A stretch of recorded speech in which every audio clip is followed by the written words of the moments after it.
Hello everyone, this is CA Isha Agarwal, your friend, mentor and guide for the subject audit, and I'm here to make the subject easy for you with fun things and in less timings.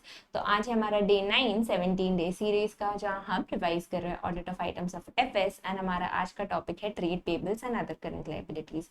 अब ये trade payables and other current liabilities होते क्या है? तो जब भी company goods उधार पे खरीदती है तो उसको कहा जाता है क्रेडिट परचेज, एंड जिस वेंडर से कंपनी गुड्स उधार पे खरीदती है उसको कहा जाता है ट्रेड पेबल्स या creditors. just like trade receivables, even they arise in the normal course of trade or business, and इसीलिए इनको कहा जाता है ट्रेड पेबल्स। अब ये तो हो गए trade payables. Other current liabilities क्या होते हैं? तो ऐसे लाइबिलिटीज जिनका tenure is less than 12 months और company's operating cycle whichever is lower and जिसका अमाउंट इज सो इनसिग्निफिकेंट या इमटेरियल कि सेपरेट लाइन आइटम बनाना सेंस नहीं बनता फाइनेंशियल स्टेटमेंट्स में, उनको क्लब किया जाता है अदर करेंट लाइबिलिटीज में। Other current liabilities usually include advance from customers, इधर उधर के vendor payables and statutory dues payable. अब ये तो जी होगी trade payable and other current liabilities की मीनिंग। ऑडिटर की क्या जिम्मेदारी है इनको लेके? सबसे पहले ऑडिटर को चेक करना है कि जो trade payable and other current liabilities दिखाया है फाइनेंशियल स्टेटमेंट्स में एक्चुअली एग्जिस्ट तो करता है ना, that is checking the existence assertion. उसके बाद जितना भी trade payables and other current liabilities दिखाया है वो कंप्लीट तो है ना, that is checking the completeness assertion. Trade payable and other current liabilities की अमाउंट तो सही है ना, that is checking the valuation assertion. And trade payables and other current liabilities की रिस्पेक्ट में जितने भी डिस्क्लोजर्स है प्रिस्क्राइब्ड अंडर शेड्यूल 3 वो सारे कंपनी ने किए तो है ना, that is checking the presentation and disclosure assertion. अब एक एक करके देखते हैं ऑडिटर ये सारी चीजें कैसे वेरीफाई करेगा। सबसे पहले आता है एग्जिस्टेंस। तो यार सिंपल सी बात समझो, ट्रेड पेबल कहाँ से आएंगी? क्रेडिट परचेज से। तो देख लो जितने भी ट्रेड पेबल्स है सबके अगेंस्ट पे वैलिड क्रेडिट परचेज रिकॉर्डेड है या नहीं है। फर्दर देख लो क्या एंटिटी में ऐसा इंटरनल कंट्रोल है विच इंश्योर्स कि कोई भी इनवॉइस एक बार से ज्यादा रिकॉर्ड नहीं हो रहा, एंड जिस भी एक्सपेंसेस में क्रेडिट परचेजेस है या क्रेडिट पे गुड्स लिए गए हैं उनमें साथ साथ में पेबल्स रिकॉर्ड हो जा रहे हैं। उसके बाद कंपनी से एजिंग रिपोर्ट ले लो क्रेडिटर्स की एंड देख लो कि उसका जो बैलेंस है या उसका जो टोटल है वो आपके लेजर बैलेंस से मैच कर रहा है या नहीं कर रहा है। जितने भी सिग्निफिकेंट आइटम्स वाले जर्नल्स है उनको डीपली एग्जामिन एंड इन्वेस्टिगेट कर लो एंड देख लो कहीं कुछ गड़बड़ तो नहीं है ना। अगर रिलेटेड पार्टी ट्रांजैक्शंस है तो make sure that it is duly authorised and approved, and जो अमाउंट है वो औकात के अंदर है ना, मतलब ऐसा तो नहीं है ना कि कुछ भी अनरीजनेबल अमाउंट का रिलेटेड पार्टी ट्रांजैक्शन हो गया है। फर्दर ट्रेंड लाइन बना लो एक्सपेंसेस के साथ एंड देख लो पेबल्स और एक्सपेंसेस साथ साथ में मूव कर रहे हैं ना, यानी जहां जहां पे एक्सपेंस ज्यादा है वहां वहां पे पेबल्स ज्यादा है।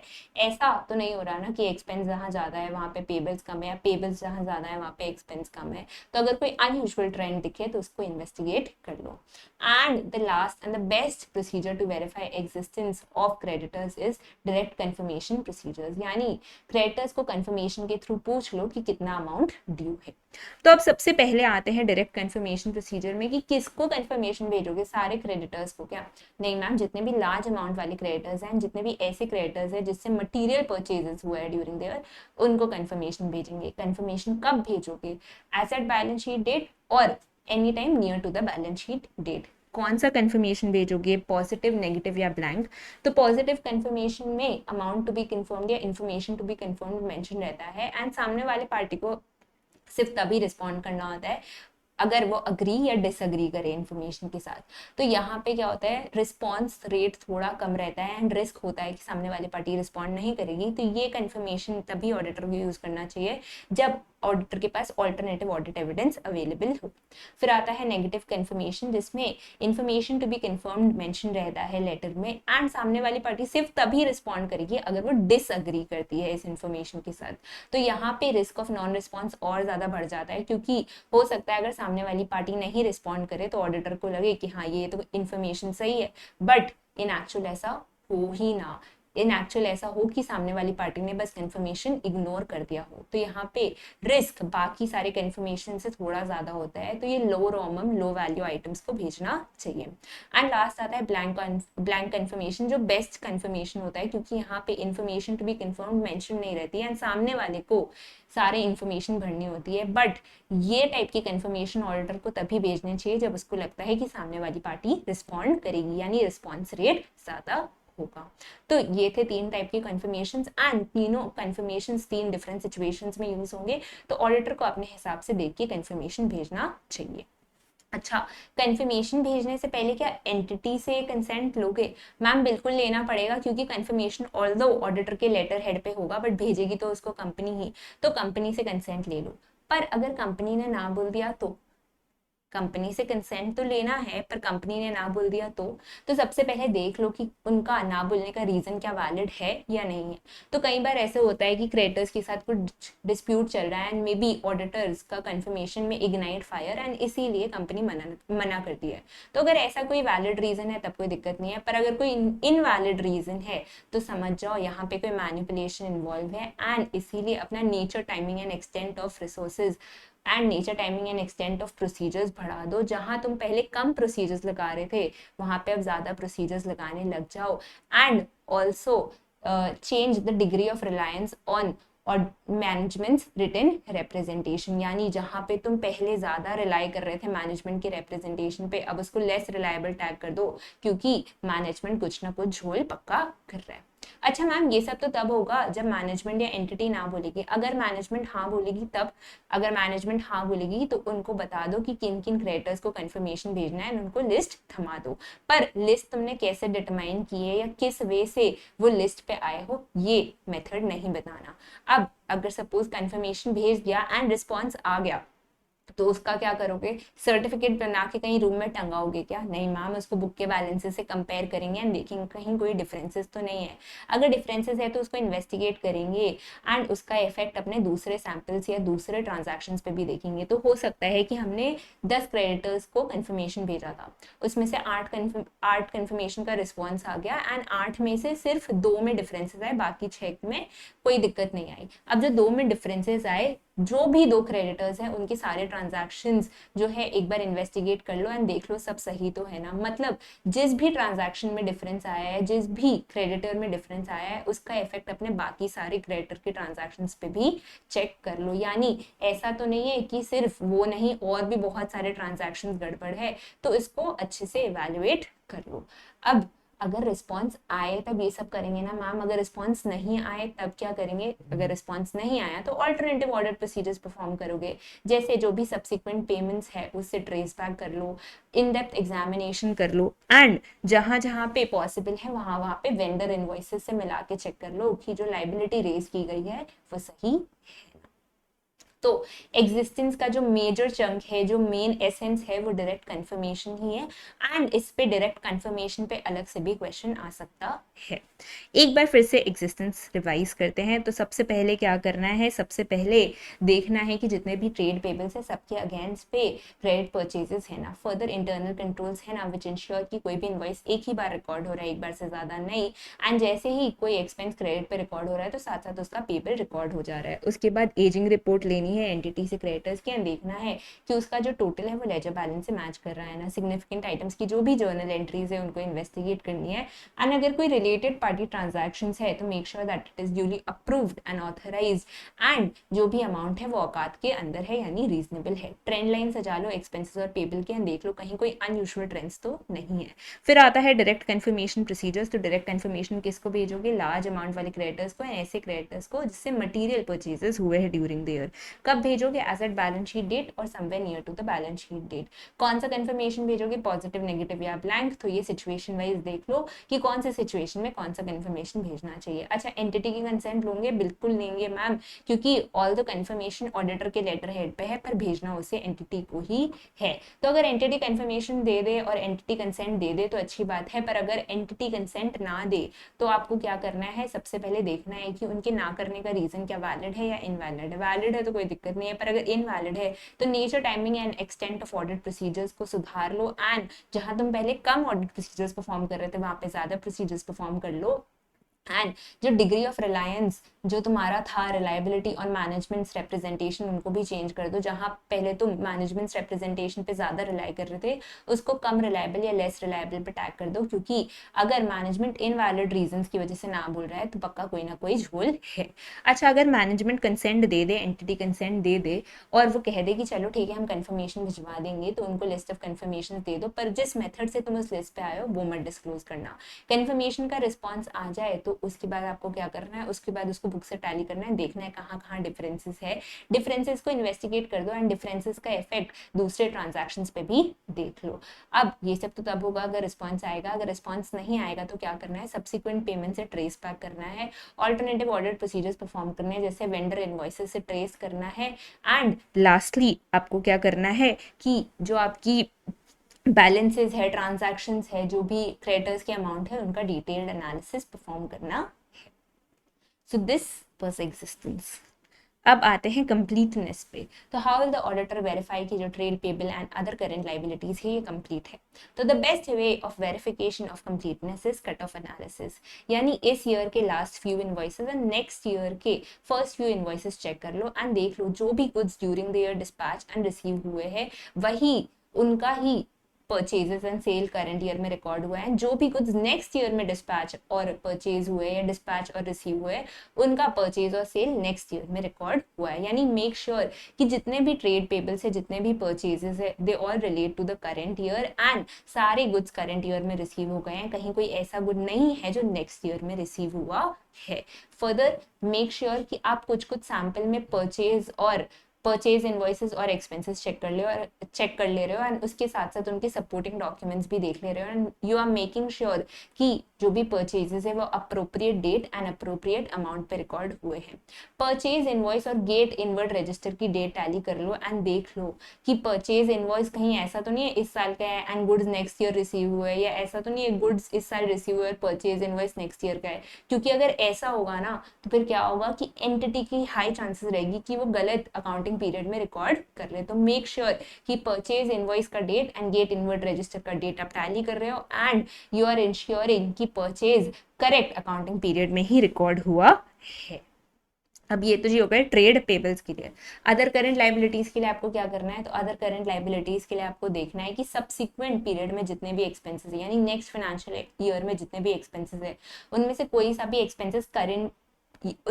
भी एक्सपेंसेस प्रीवियस ईयर यानी जिस ईयर का हम ऑडिट कर रहे हैं उससे तो रिलेट नहीं करता है ना, क्योंकि अगर कोई भी एक्सपेंस जिस भी पीरियड का हम ऑडिट कर रहे हैं, जिस भी ईयर का हम ऑडिट कर रहे हैं उससे रिलेट करता है तो फिर इस ईयर में उसको एज अदर करंट लाइबिलिटीज दिखाना पड़ेगा। अगर कोई एडवांस फ्रॉम कस्टमर मिला है तो कस्टमर वाइज एजिंग ले लो एंड उसकी लिस्ट देख लो एंड नेचर देख लो कि सब सही तो है ना। अंडरलाइन डॉक्यूमेंटेशन अगर है उसके अगेंस्ट पे तो वो वेरीफाई कर लो एंड मैनेजमेंट से पूछ लो कि कस्टमर के साथ कोई झगड़ा फिगड़ी तो नहीं है ना, और अगर झगड़ा फिगड़ी है तो देख लो कहीं एडिशनल लाइबिलिटी रिकॉर्ड करने की जरूरत है या नहीं है।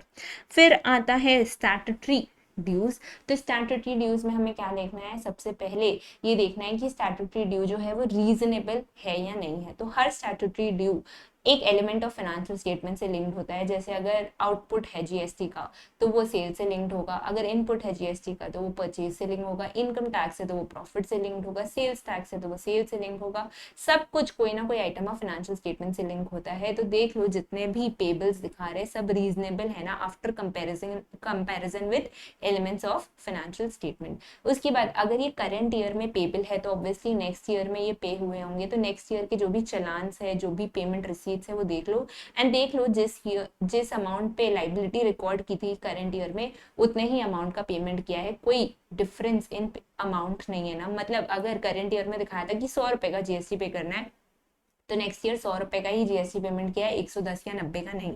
अगर 110 या 90 का कोई पेमेंट किया है तो फिर देख लो एंड मैनेजमेंट से पूछ लो कि रीजन क्या है। अच्छा, अगर रीजनेबिलिटी टेस्ट परफॉर्म की एंड कोई डिफरेंस आया या कुछ अनयूजुअल चीज पता चली तो क्या करोगे, कुछ नहीं मैम, मैनेजमेंट से पूछेंगे, मैनेजमेंट से इंक्वायरी करेंगे एंड उनसे रिस्पॉन्स लेंगे। रिस्पॉन्स वैलिड लगा तो उसको डॉक्यूमेंट कर लेंगे, रिस्पॉन्स इनवैलिड लगा तो उसको अपने ऑडिट रिपोर्ट में लिख लेंगे। फर्दर अगर आपको याद हो तो कारो 2020 में भी स्टैट्यूटरी ड्यू की रिपोर्टिंग आती है, तो स्टैट्यूटरी ड्यू की लिस्ट ले लो एंड देख लो कौन कौन सा स्टैट्यूटरी ड्यू रिपोर्टेबल है अंडर कारो 2020। तो मैम कंप्लीटनेस तो इजी है, कंप्लीटनेस में ज़्यादा उतना दिक्कत है नहीं। एक बार फिर से रिवाइज कर लेते हैं। कंप्लीटनेस में सबसे पहले आपको क्या करना है, cut off analysis cut off analysis perform करना है एंड इस ईयर के जितने भी लास्ट फ्यू इनवॉइसेस है वो चेक करना है एंड नेक्स्ट ईयर के जो भी फर्स्ट फ्यू इनवॉइसेस है चेक करना है एंड देखना है जो भी goods during the year dispatch and receive हुए हैं वो इस ईयर के परचेज एंड सेल में आई है एंड जो भी गुड्स नेक्स्ट ईयर में डिस्पैच और रिसीव हुई है वो नेक्स्ट ईयर के परचेज और सेल में आई है। इसके अलावा purchase invoice date and gate inward register का जो डेट है वो वेरीफाई कर लो एंड देख लो कहीं ऐसा तो नहीं है परचेज इनवॉइस इस साल का है, गुड्स रिसीव नेक्स्ट ईयर हुए या गुड्स रिसीव इस ईयर हुआ and purchase invoice next year का है, क्योंकि अगर ऐसा है तो इट इज अ पॉसिबिलिटी कि मैनेजमेंट गलत अकाउंटिंग पीरियड में रिकॉर्ड कर लेगी। तो देख लो परचेजेस जो है वो करेक्ट अकाउंटिंग पीरियड में रिकॉर्डेड है ना। सैंपल में परचेज और एक्सपेंस ले लो एंड उसके साथ साथ उसके डॉक्यूमेंटेशन ले लो एंड वेरीफाई कर लो परचेज सही अमाउंट एंड सही डेट पे तो रिकॉर्डेड है ना। अब ये तो जी हो गए trade payables. Other current liabilities के लिए आपको करना है जितने भी सब्सिक्वेंट एक्सपेंसेस यानी नेक्स्ट ईयर के एक्सपेंसेस है देख लो उनमें से कोई भी एक्सपेंसेस ऐसा तो नहीं है ना जो पीरियड अंडर ऑडिट से रिलेट करता है या करंट पीरियड से रिलेट करता है, क्योंकि अगर वो करंट पीरियड से रिलेट करता है तो उसकी लाइबिलिटी बनाना जरूरी है। एडवांस फ्रॉम कस्टमर्स है तो customer wise listing and ageing ले लो एंड वेरीफाई कर लो सब सही तो है ना।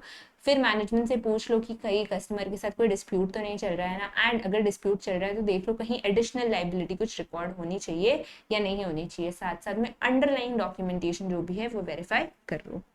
फिर आते हैं स्टैट्यूटरी ड्यूज में। तो सबसे पहले देख लो स्टैट्यूटरी ड्यू का जो अमाउंट है वो रीजनेबल तो है ना, यानी उसका कैलकुलेशन कर लो as per element of financial statement and देख लो कि स्टैट्यूटरी ड्यू पेबल सही है या नहीं है। अगर सही है तो कोई दिक्कत नहीं, अगर नहीं है तो मैनेजमेंट से रीजन पूछ लो। मैनेजमेंट का रीजन वैलिड लगे तो डॉक्यूमेंट कर लो, इनवैलिड लगे तो अपने रिपोर्ट में इस बात को नोट डाउन कर लो। उसके बाद स्टैट्यूटरी ड्यू जो इस ईयर पेबल है वो नेक्स्ट ईयर पेमेंट होगी, तो नेक्स्ट ईयर के जितने भी चालान्स है वो ले लो एंड देख लो जिस अमाउंट का लाइबिलिटी था उतने ही अमाउंट का पेमेंट हुआ है ना, कहीं कोई डिफरेंस तो नहीं है ना। अगर डिफरेंस है तो मैनेजमेंट से पूछताछ कर लो। एंड लास्टली अगर आपको याद हो तो कारो 2020 के अंदर आती है स्टैट्यूटरी ड्यू की रिपोर्टिंग। तो देख लो कारो 2020 में कारो 2020 के अकॉर्डिंग लिस्ट बना लो एंड देख लो कौन कौन से स्टैट्यूटरी ड्यू रिपोर्टेबल है। ठीक है, नेक्स्ट आता है वैल्यूएशन। तो इसमें ऑडिटर देखता है कि जो trade payable and other current liabilities का अमाउंट है वो सही है या नहीं है। तो इसके लिए सबसे पहले ऑडिटर को क्या करना है, इसके लिए सबसे पहले ऑडिटर को एजिंग रिपोर्ट लेनी है। एजिंग रिपोर्ट में क्रेडिटर वाइज लिस्टिंग रहती है एंड सारा ड्यू डेट वाइज अमाउंट लिखा रहता है। तो सबसे पहले एजिंग लेनी है एंड जितने भी क्रेडिटर्स अंडर लिटिगेशन है उनका भी लिस्ट लेना है एंड उनको प्रीवियस ईयर से कंपेयर करके देख लेना है कि कंसिस्टेंट है या नहीं है, और अगर कोई चेंजेस है तो देख लेना है। अगर ड्यूरिंग द ईयर कोई क्रेडिटर राइट बैक हुआ है तो देख लो प्रॉपर्ली ऑथराइज्ड एंड अप्रूव्ड है एंड उसके अगेंस्ट पे डॉक्यूमेंटेशन वेरीफाई कर लो। अगर कोई पुराना यानी ओल्ड क्रेडिटर को राइट बैक करना है, ओल्ड लाइबिलिटी को राइट बैक करना है, तो वो एंटिटी कैसे आइडेंटिफाई करती है उसका प्रोसेस समझ लो एंड देख लो प्रोसेस कंसिस्टेंट एंड अप्रोप्रिएट तो है ना। अगर इंपोर्ट परचेजेस किया है मतलब बाहर से गुड्स मंगाया है तो ऑब्वियसली जो है आपका foreign currency trade payable arise होगा। तो देख लो फॉरेन करेंसी ट्रेड पेबल जो है वो AS 11 के अकॉर्डिंग रीस्टेट हो गया है ना। एंड लास्टली प्रोसेस समझ लो एंटिटी से that how do they calculate the principal and the interest due to MSME vendor. Ma'am बाकी सारा पॉइंट्स क्लियर था, ये जो आपने लास्ट में बोला ना how does the entity verify the amount of principal and interest due to MSME vendor, इसका थोड़ा चक्कर समझ नहीं आया तो बताती हूँ। MSME एक्ट कहता है अगर आप किसी भी MSME एंटिटी से गुड्स खरीद रहे हैं तो आपको विद इन 45 डेज पेमेंट कर देना चाहिए। अगर आप विद इन 45 डेज पेमेंट नहीं करते तो प्रिंसिपल अमाउंट के साथ साथ आपको 3 times current RBI interest rate on the principal भी देना पड़ता है। ये बताया गया है MSME एक्ट के अंदर। अगर आपको इंटरेस्ट है तो आप जाके MSME एक्ट पूरा पढ़ सकते हैं, बट सिलेबस के हिसाब से it is not required. Syllabus के हिसाब से जो रिक्वायर्ड इन्फॉर्मेशन है वो मैं बता दे रही हूँ कि 45 डेज में पेमेंट कर दिया तो अच्छी बात है, 45 डेज में पेमेंट नहीं किया तो प्रिंसिपल के साथ साथ 3 times current RBI interest rate on the principal आपको देना पड़ता है। तो अगर एंटिटी ने किसी MSME वेंडर से गुड्स परचेज किया है एंड 45 डेज तक पेमेंट नहीं किया है तो देख लो एंटिटी प्रिंसिपल एंड इंटरेस्ट कैसे कैलकुलेट कर रही। एक बार वैल्यूएशन फिर से वेरीफाई करेंगे। सबसे पहले एजिंग रिपोर्ट लेना है and creditors creditors under litigation के बारे में समझना है एंड उसको प्रीवियस ईयर से कंपेयर करना है। ड्यूरिंग द ईयर कोई भी क्रेडिटर राइट बैक हुआ है तो देख लो ऑथराइज्ड एंड अप्रूव्ड तो है ना, एंड उसके अंडरलाइंग डॉक्यूमेंटेशन ले लो। अगर कोई पुराना यानी ओल्ड लाइबिलिटी या ओल्ड क्रेडिटर राइट बैक करना है तो वो एंटिटी कैसे आइडेंटिफाई करती है, प्रोसेस समझ लो एंड देख लो प्रोसेस कंसिस्टेंट एंड अप्रोप्रिएट तो है ना। अगर कोई फॉरेन करेंसी ट्रेड पेबल है तो देख लो वो AS11 के हिसाब से रीस्टेट हो गया है ना। एंड लास्टली एंटिटी से प्रोसेस समझ लो, how do they calculate the principal and the interest due to an MSME factor. ठीक है, फिर आते हैं प्रेजेंटेशन एंड डिस्क्लोजर में। तो प्रेजेंटेशन एंड डिस्क्लोजर में एक बहुत ज़्यादा लंबा चौड़ा प्रेजेंटेशन दिया है फॉर MSME वेंडर। तो अगर कोई भी एंटिटी MSME वेंडर से डील कर रही है तो उसे ये सारी चीज़ें डिस्क्लोज करनी पड़ेगी। सबसे पहला, कितना principal amount and interest due है, यानी आज के डेट पे, आज के बैलेंस शीट की डेट पे कितना ऐसा अमाउंट है जिसका प्रिंसिपल ड्यू है एंड उस पे कितना इंटरेस्ट ड्यू है, यानी आज की डेट पे कंपनी के पास कितने MSME वेंडर्स है जिनका प्रिंसिपल भी ड्यू है एंड इंटरेस्ट भी ड्यू है। फिर amount of principal and interest paid during the year, यानी कंपनी ने पूरे साल में कितना प्रिंसिपल और इंटरेस्ट पे आउट किया है MSME वेंडर्स को। उसके बाद कितने ऐसे अमाउंट्स है जिसमें प्रिंसिपल पे आउट कर दिया पर इंटरेस्ट बचा है। तो सपोज 100 रुपए का प्रिंसिपल पेमेंट करना था MSME वेंडर को और 20 रुपए का इंटरेस्ट पेमेंट करना था, तो कितने ऐसे केसेस है जिसमें 100 रुपए यानी प्रिंसिपल का पेमेंट हो गया पर इंटरेस्ट का पेमेंट नहीं हुआ है, यानी कितना इंटरेस्ट आज भी ड्यू है जिसके अगेंस्ट पे प्रिंसिपल का पेमेंट हो चुका है। फिर कितना प्रिंसिपल एंड इंटरेस्ट अक्रूड है आज के डेट पे। तो एज ऑन 31 मार्च कितना ऐसा अमाउंट है जिसका प्रिंसिपल एंड इंटरेस्ट अक्रू हो गया है बट ड्यू नहीं हुआ है, मतलब एज ऑन 31 मार्च प्रिंसिपल भी अक्रू हो गया है एंड इंटरेस्ट भी अक्रू हो गया है बट आज के दिन पे वो ड्यू नहीं हुआ है। एंड लास्टली कितना ऐसा इंटरेस्ट है जो एंटिटी को सक्सीडिंग ईयर्स में चुकाना पड़ेगा अगर एंटिटी टाइम पे प्रिंसिपल का पेमेंट नहीं करती है या एंटिटी एक पॉइंट ऑफ टाइम तक प्रिंसिपल का पेमेंट नहीं करती। सिंपल है, ज्यादा चाप लेने की जरूरत नहीं है, फिर से समझा देती हूँ। सबसे पहले कितना amount of principal and interest unpaid है, यानी आज के दिन पे as on the balance sheet date कितना amount of principal and interest company को चुकाना बाकी है। फिर कितना amount of principal and interest company ने दे दिया during the year, during the year कितना amount of principal and interest company ने पे आउट किया है MSME वेंडर्स को। फिर कितना अमाउंट ऐसा है जिसका प्रिंसिपल पे आउट हो गया है बट इंटरेस्ट बचा है। फिर कितना principal and interest as on balance sheet date accrue हो गया है, ड्यू नहीं हुआ है। एंड लास्टली कितना इंटरेस्ट कंपनी को सक्सीडिंग ईयर्स में चुकाना पड़ेगा अगर वो प्रिंसिपल का टाइमली पेमेंट नहीं करती है। ठीक है, इंपॉर्टेंट है। MSME का डिस्क्लोजर अभी नया नया ऐड किया गया है तो आपसे पूछा जा सकता है इस पे सेपरेट क्वेश्चन। इसके अलावा ट्रेड पेबल का एजिंग शेड्यूल बनाना है कंपनी को, जिसमें उनको ट्रेड पेबल्स को 4 भाग में डिवाइड करना है, MSME others, disputed MSME and disputed others. And जो टाइम पीरियड है उसको 4 भाग में डिवाइड करना है, less than 1 year, 1 to 2 year, 2 to 3 year and more than 3 years. तो ये एजिंग शेड्यूल कंपनी को बनानी है with respect to trade tables. तो ये MSME वाला डिस्क्लोजर एंड एजिंग शेड्यूल वाला डिस्क्लोजर कंपनी को करना है with respect to trade payables. And अगर बात की जाए अदर करेंट लाइबिलिटीज को, तो कंपनी को क्लासिफाई करना है अदर करेंट लाइबिलिटीज को एज अंडर। सबसे पहले current maturities of finance lease obligation, interest accrued but not due on borrowings, interest accrued and due on borrowings, income received in advance, unpaid dividend, application money received for allotment of securities and due for refund, unpaid matured deposits on unpaid matured deposits or unpaid matured debentures and interest accrued, unpaid matured debentures and interest accrued or others। Ma'am क्या ये मुझे classification याद करनी है? ज़रूरत नहीं है classification याद करने की। अदर करेंट लाइबिलिटीज का classification is not that important. So this was trade payables and other current liabilities. I hope आज के सेशन में आपको मज़ा आया हो। Trade payable is kind of one of the lengthiest topics balance sheet side का, तो इसके नोट्स भी अराउंड 5 से 6 पेज के हैं। बट ट्रेड पेबल्स ईजी है, उतना माथापच्ची नहीं है। अगर आप कंसेप्ट वाइज क्लियर है तो मुझे लगता है पॉइंट्स आपको आराम से याद हो जाएंगे। So that was it for today. अब हम मिलेंगे डे 10 में। If you like today's video, do like, share, comment and subscribe. And until then, keep following Naveen classes. Thank you.